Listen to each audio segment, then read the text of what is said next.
Ito ang buhay. Ano nga ba talaga ang buhay? So kung tatanungin niyo po ang maraming tao o ang mga tao, kung inyo pong bibigyan ng pansin na alamin mula sa kanila ang kanilang kaisipan tungkol sa buhay na ito na atin pong nararanasan, may mga iba't iba kayong maririnig mula sa kanila o iba't ibang pananaw o palagay o kaisipan na masasabi nila. Pero ano ba talaga ang buhay na kung saan siyang inaasahan ng Diyos sa mga tao? Alam natin ng mga nakaraang pag-aaral natin na walan ng direksyon ang tao dahil sa kasalanan, kaya naman may kanya-kanyang kaisipan tungkol sa buhay na ito. May mga kaisipan na walang pakialaman, may kaisipan naman na basta gawin ko kung ano yung sa tingin ko ay tama. Meron namang sinasabi nila na basta kung ano yung dapat gawin, yun ang gagawin ko. Swerte-swertihan lang yan. Kung ano yung dumaan, yun na yun. So madaming mga maririnig tayo mula sa iba't ibang mga tao. Pero alam din natin, o sa mga hindi nakakabatid, ang Diyos ay gumawa ng paraan para ang mga tao ay magkaroon ng iisang pananaw tungkol sa buhay na ito. At nagpapasalamat tayo dahil nang ipagkaloob niya ang kanyang kaisa-isang anak na si Jesus Christ, nagkaroon ng katuparan kung ano ba talagang buhay na meron ng isang tao sa mundong ito. At siyempre pa, dahil ito ang kalooban ng Diyos, nakasentro lang sa kanyang kagustuhan ang dapat na maging kalagayan ng ating buhay sa mundong ito na ating ginagalawan. At maraming salamat sa ating Panginoong Diyos dahil sapat si Jesus Christ para makamtan ito ng sinuman. Kaya nga 'di ba na mention ko sa inyo minsan na si Jesucristo ang kaganapan ng lahat. Sapat na ang kanyang ginawa doon sa krus ng Kalbaryo para magkaroon ng kapatawaran ng kasalanan ng sino mang magbabalik loob sa Diyos, magsisisi, at maranasan ang paghahari ni Jesucristo sa kanyang buhay. At nagpapasalamat tayo dahil wala ka nang hahanapin pa sa ating Panginoong Jesucristo. At yamang tayo ay nakakilala na kay Jesucristo bilang ating Panginoon at kabilang na sa pamilya ng Diyos, bibigyan natin ng pansin ng isang katotohanan na masasabi natin na talaga ito ang buhay. Dahil nakapaloob ito lahat sa buhay na meron tayo sa Diyos sa pamamagitan ni Jesucristo.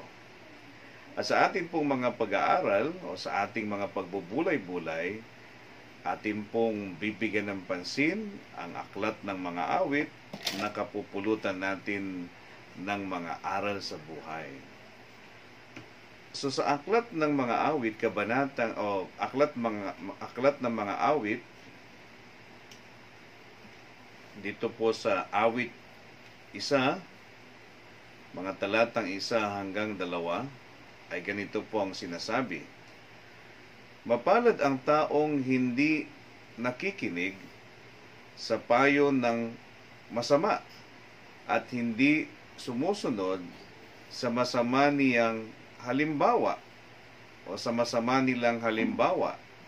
Hindi siya naaakit o hindi siya nakikisama sa mga kumukutya at hindi nakikisangkot sa gawang masama. Sa halip, kasiyahan niya ang sumunod sa kautusan ni Yahweh. Binubulay-bulay niya ito sa araw at sa gabi. Wow! No? Ang isa na gusto kong ibahagi sa inyo, na ito talaga ang dapat nating bigyan ng pansin, ay ang pagkakaroon ng focus. A focus in life. Ang pagkakaroon ng focus ay napakahalaga dahil kapag meron ka nito, hindi ka maaring matangay kahit na ano paman ang nangyayari sa paligid. No? So kung may focus ka, meron kang direksyon na sinusundan at alam mo na ito ang dapat, kaya merong magandang kahinatnan o kahantungan. So merong good result kapag may focus ka sa iyong mga ginagawa. Kaya kung mapapansin nyo dito, no, binabanggit dito ng sumulat na pinagpala o mapalad ang taong hindi nakikinig sa payo ng mga masama. So talagang may isa siyang focus. At binanggit din dito na kung saan hindi rin sa sumusunod sa masama nilang halimbawa. At siyempre pa, hindi siya nakikisangkot sa mga gawaing masama. So kung titingnan ninyo, alam ng taong may focus kung sino ang kanyang sasamahan at kung sino ang kanyang susundin. At mababasa natin yan sa talatang 2 kung bakit meron siyang focus. Sabi dito, sa halip, kasiyahan niyang sumunod sa kautusan ni Yahweh, binubulay-bulay niya iyon sa araw at sa gabi. Wow! So, ibig sabihin, hindi nakakalimot ang taong ito na mapalad sa pagbabasa ng banal na kasulatan. Alam natin na ang salita ng Diyos, tulad ng nabanggit ko minsan, na ito ang mapa ng ating buhay. Ito ang magiging gabay natin para hindi tayo maligaw. So, kumusta? Ikaw ba'y nagbabasa ng mapa ng buhay? Binabasa mo ba ang love letter ng ating Panginoong Diyos? Binubuksan mo ba ang Biblia na nandyan lang sa iyong bahay o sa iyong tahanan? O baka naman kung saan na ito nakapatong o saan ito nakabaon, baka nasa loob ng baol, sa ilalim ng baol. So paano mo mababasa yan kung hindi mo papansinin? Sa banal na kasulatan o sa Biblia, makikita natin na ang salita ng Diyos ay nagbibigay sa atin ng karunungan, nagbibigay sa atin ng pangunawa, at sapat ang salita ng Diyos para sa lahat ng aspeto ng ating buhay. So, sa buhay na ito, ano ba talaga ang buhay sa mundong ito na ating ginagalawan? Dapat meron tayong focus. At ang magkaroon ng focus ay laging sinasangguni ang banal na kasulatan o ang mapa ng ating buhay.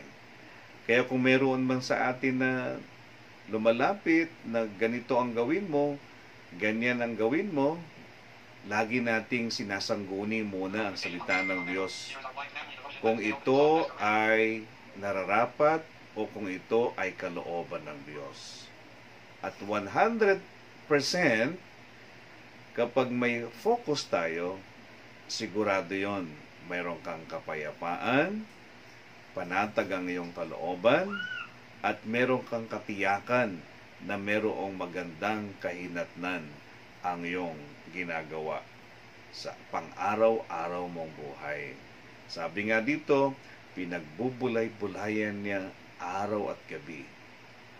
So napakahalaga na magkaroon ng reflection mula sa salita ng Diyos. Kung may reflection mula sa salita ng Diyos, masasalamin mo ang iyong sarili. Kung ano ka na, kung sino ka na, at kung ano ang iyong mga ginagawa sa araw-araw.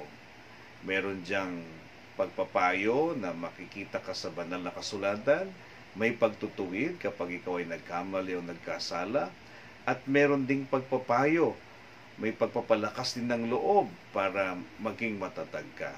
So wala na tayong hahanapin pa. Kapag nagkaroon ka ng focus, dahil ito ang buhay na dinisenyo ng Panginoon, at nangyari ito nang ikaw ay magkaroon ng relasyon sa Diyos sa magitan ni Jesucristo, kaya naman mapapansin mo kung ano dapat ang pagtuunan ng pansin, no? So salamat sa Panginoon. So ito ang buhay, kailangan may focus ka. At upang magkaroon ka ng focus, ang salita ng Diyos. Huwag makikinig sa anumang payo ng masama, huwag gayahin ng kanilang masamang halimbawa. Bagkus, tingnan palagi, i-consider palagi, at magpasya ka palagi na nakabatay lamang sa salita ng Diyos. Pagpalain tayo ng Panginoon at patuloy kang lumakad sa buhay ayon sa inaasahan ng ating Panginoong Diyos.